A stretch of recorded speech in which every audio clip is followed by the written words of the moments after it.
Kasih karunia dan damai sejahtera dari Tuhan Allah Bapa kita dan dari anaknya Tuhan Yesus Kristus menyertai kamu sampai selamanya. Amin. Selamat pagi saudaraku, selamat memuliakan Tuhan.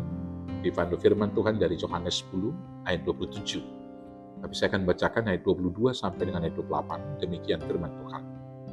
Ketidakpercayaan orang Yahudi.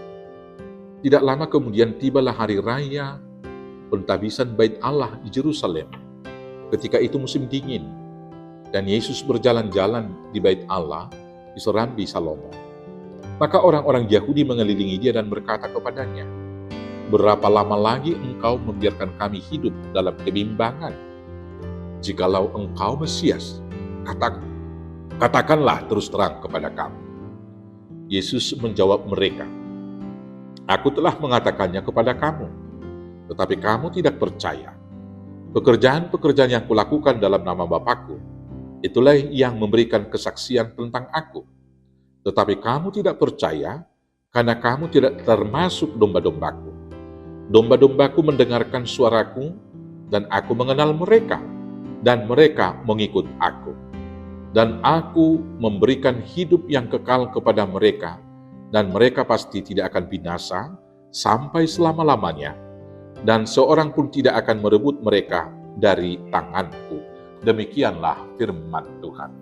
Bapak Ibu Saudaraku yang terkasih dalam Yesus Kristus, bila seseorang sudah memiliki standar kebenaran sendiri, maka apapun argumen yang kita berikan kepadanya untuk menegaskan ada kebenaran di luar standar kebenaran yang dia tetapkan dalam hatinya, tentu dia akan menolak. Demikianlah orang-orang yang bebal, yang merasa diri lebih benar dengan konsep berpikirnya, sehingga dia tidak akan dapat dengan jernih melihat kebenaran itu. Dan di luar kebenarannya selalu salah. Dan dia akan menolak itu dengan berbagai argumen, karena dia punya konsep sendiri, punya standar sendiri. Demikianlah orang Yahudi. Walau dengan berulang kali mereka sudah berdialog dengan Tuhan Yesus, dan sudah banyak tanda-tanda mujizat yang dilakukan oleh Tuhan Yesus. Dan kemudian segala hal yang telah dinubuatkan oleh para nabi-nabi dalam perjanjian lama kemudian telah digenapi di dalam diri Yesus Kristus. Tapi orang-orang Yahudi dan orang-orang Farisi senantiasa mempertanyakan tentang kepribadian Yesus Kristus. Apakah dia benar-benar Mesias yang mereka nanti-nantikan?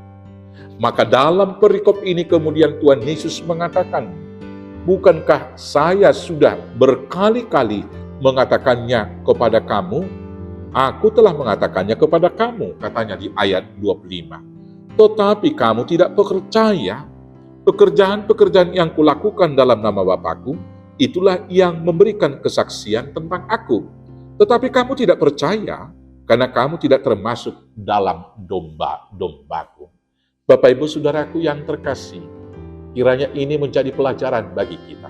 Dalam kehidupan kita keseharian, ada banyak hal yang kemudian sudah kita rumuskan dengan otak, kita rumuskan dengan cara berpikir kita rumuskan dengan logika kita yang sempit, sehingga kita tidak memberikan tempat bagi Tuhan di sana untuk menunjukkan kuasa-Nya.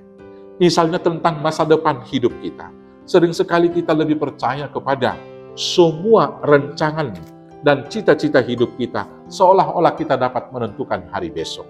Padahal soal hari besok juga hanya Tuhan Yesus yang dapat menentukan.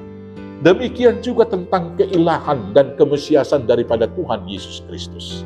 Itu hanya dapat diterima dengan hati yang terbuka dan hati yang percaya kepada Tuhan. Ketika hati kita sudah dibuka, Roh Kudus diam di dalamnya, dan kita mempercayai bahwa Dia adalah gembala kita, maka hati yang dibuka itu akan dapat mendengarkan kebenaran dari firman Tuhan tersebut.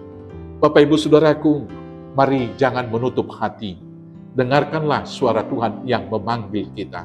Dan ketika hati kita, batin kita sudah dibuka, suara Tuhan memanggil kita, maka kita akan mengikut Dia, walau banyak suara dunia yang memanggil kita untuk berpaling daripadanya. Maka sepanjang kita mengikut Yesus, kita akan diberikan kehidupan yang kekal. Dan sepanjang hati kita diisi hanya oleh Yesus, tidak akan ada yang dapat merebut kita dari anugerah berkat yang telah disediakan oleh Tuhan Yesus. Selamat mengikut Yesus. Tuhan Yesus memberkati. Amin. Kita bersatu dalam doa. Terima kasih Bapakku yang baik. Biarlah hati kami senantiasa dikuasai Roh Kudus sehingga kami dapat mendengarkan suara-Mu memanggil kami dan mengaku Yesus adalah Kristus, Juru Selamat kami yang hidup. Dengan demikian kami beroleh hidup yang kekal, menjadi kawanan domba Tuhan yang dibawa ke Yerusalem yang baru. Bawa dan pimpin tuntun kami dengan gembalaan-Mu Bapa, hanya di dalam Yesus Tuhan Juru Selamat kami yang hidup. Amin. Selamat hidup mengikut Yesus. Tuhan Yesus memberkati. Horas, horas, horas.